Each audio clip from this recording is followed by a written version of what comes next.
Το λάστιχο είναι 240. Ναι. Κάτσε να το βγάλω.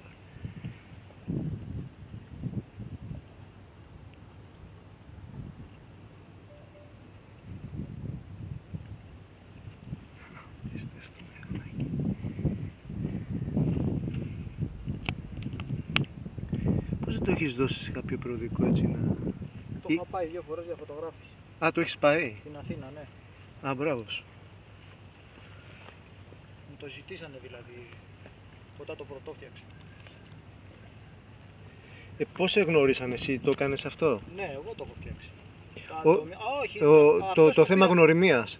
Από αυτό είναι που πήρα το σκελετό. Αυτός που μου φέρε το σκελετό μου λέει ότι την τελειώσει, θέλω να τη δω. Και μάλιστα. Μου λέει, θα κανονίσω, μου λέει να την κάνουμε μια φωτογράφηση. Ναι, εντάξει, μπράβο.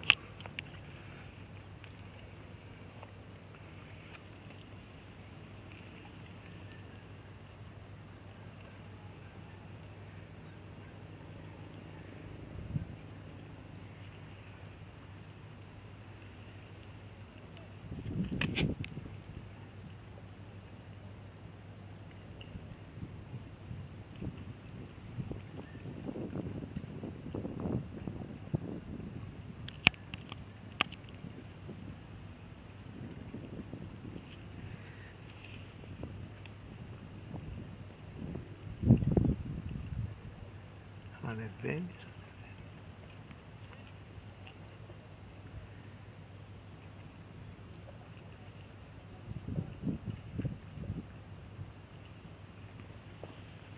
Θέλεις να τραβήξεις για την ανάρτηση που ανέβω-κατεβαίνει? Ό,τι θέλεις. Πάρε διαγώνια να φανεί που θα σηκωθεί το φτερό.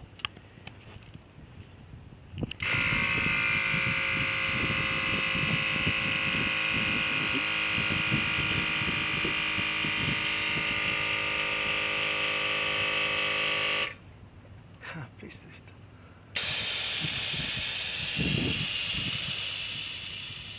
Το πήρε. Άψογο.